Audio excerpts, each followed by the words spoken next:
Israel's government has approved the first phase of a ceasefire and a hostage deal for Gaza. Late on Wednesday, negotiators in Egypt signed off on the agreement, which is based on a framework laid out by Donald Trump. The U.S. will send 200 troops to Israel to monitor the ceasefire alongside soldiers from Egypt and Qatar.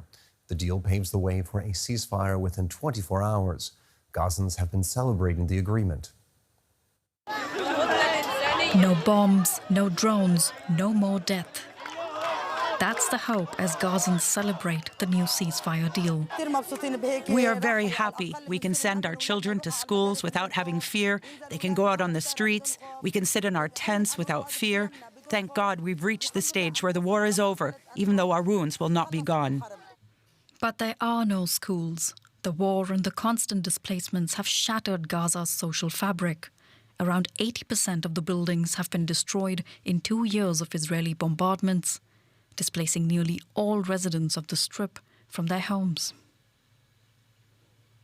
Essential supplies such as food, water and medicine have been held back, and a famine declared in the territory. The United Nations says its staff are ready to step up aid deliveries immediately. So here is what we plan to deliver in the first 60 days of the ceasefire. We will aim to increase the pipeline of supplies to hundreds of trucks every day. Food, we will scale up the provision of food across Gaza to reach 2.1 million people who need food aid and around 500,000 people who need nutrition. Famine must be reverted in areas where it has taken hold and prevented in others. According to the Hamas-run health ministry, more than 67,000 people have been killed, most of them civilians. For those who have survived, the New Deal is a very small first step towards recovery. There is no joy in the heart after 2 years. You can see how Gaza has been destroyed. All of Gaza is destroyed. We're going back to rubble, with no house, no water, and no electricity. We were pulled out from under the rubble after I lost my father, my mother, my sister, and my family. I don't feel happy. I'm not excited about anything because we've lost so much. The explosions may have stopped for now, but the lives and livelihoods destroyed by 2 years of war will take years and years to rebuild. After Israel's cabinet approved the first phase of the peace deal, Prime Minister Netanyahu thanked Donald Trump and his U.S. envoys for their help in achieving the agreement. We're at a momentous development in the last 2 years. We fought during these 2 years to achieve our war aims, and a central one of these war aims is to return the hostages, all of the hostages, the living and the dead. And we're about to achieve that goal. We couldn't have achieved it without the extraordinary help of President Trump and his team, Steve Witkoff and Jared Kushner. We asked some people in Tel Aviv for their thoughts on the peace agreement. I came to support the families, especially the families, and to enjoy the greatest simcha, the greatest happiness. Today is the biggest day for the whole nation of Israel. We are so happy. 2 years like hell. It was so difficult, and I know we still have a lot of problems, and but I think it's time to get a little bit of happiness, I hope. Happy to be here, happy to celebrate everything that's going on right now with the hostage deal. Hopefully be coming here in several days, so we're extremely excited. Giorgio Cafiero is the CEO and founder of Gulf State Analytics, a geopolitical risk consulting firm based in Washington, D.C. He joins me now. So the Israeli cabinet has approved the deal, and Hamas says the war is completely over. But how credible is that claim, given Israel still holds much of Gaza? Yeah, first of all, thanks for having me back on your network. Certainly a big deal that the Israeli government has approved phase 1 of this ceasefire plan. But, the process moving forward is going to be very complicated, and it's not going to be handled overnight. This could take quite a bit of time for the parties to get to phase two, assuming they even do get to phase two. There is a pretty murky picture right now, many unknown variables. We do not know exactly when the Israeli hostilities against Gaza will come to a stop, how far back the Israeli ground forces are going to move. Many issues surrounding the questions of Hamas disarming, the questions about Hamas's role in post-conflict Gaza remain open. So, like I said, so many unknown variables.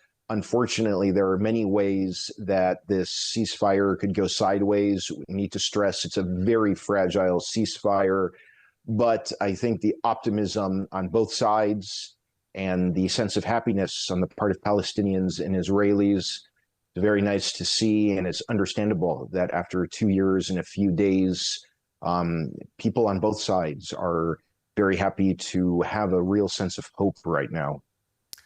As part of the deal, thousands of Palestinian prisoners are set for release. Does this deal change the balance of power between Hamas and the Palestinian Authority? Well, that's a really good question. Politically speaking, both Hamas and the PA have huge problems in the eyes of the general Palestinian population.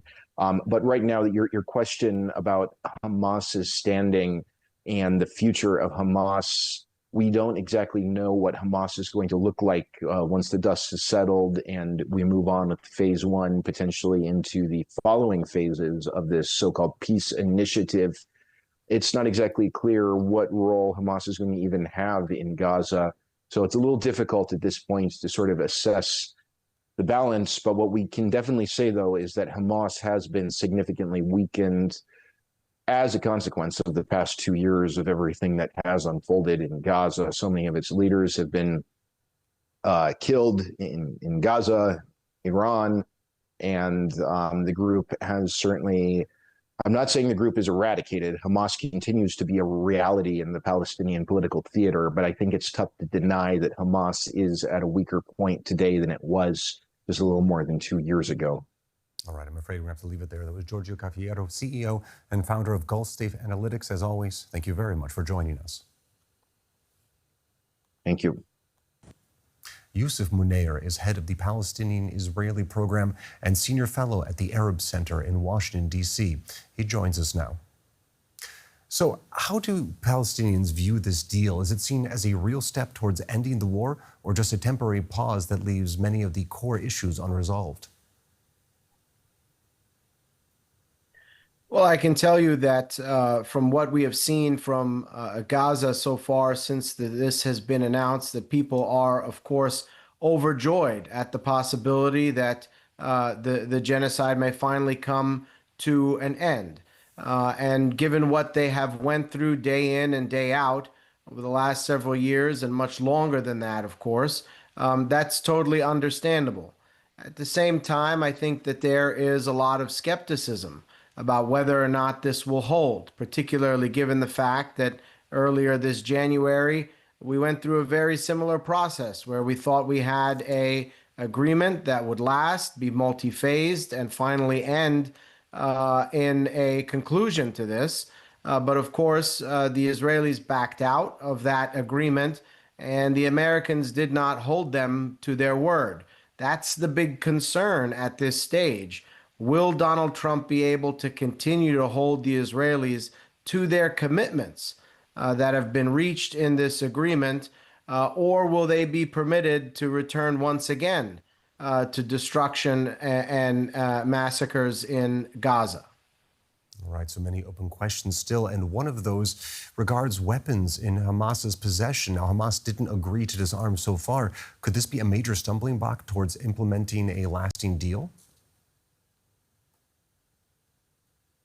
Yeah, there are, of course, many different provisions that were laid out in the plan that was published by the White House a couple weeks ago when President Trump stood beside the Israeli Prime Minister at the White House.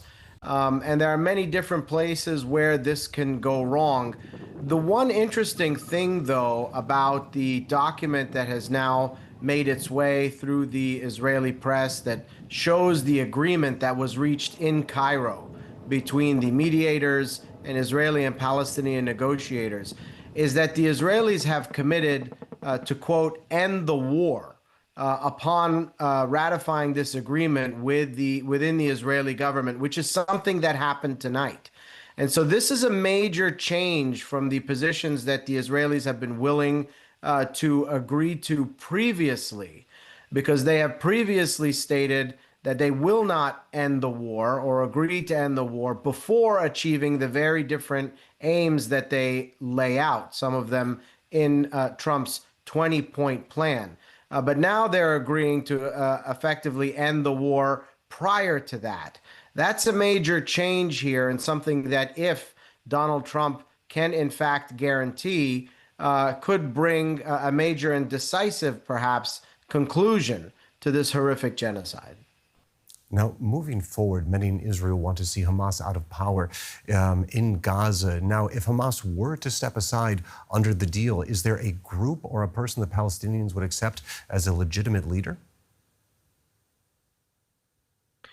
I think the Palestinian position is quite clear on this. As far as Hamas is concerned, they have stated now for quite some time that they'd be willing to step away from power in Gaza. And one has to speak honestly today on the ground in Gaza. While Hamas may still be present, it is under deep Israeli military occupation. So it's not being governed now by anyone other than the Israeli military presence, if we're speaking in real terms.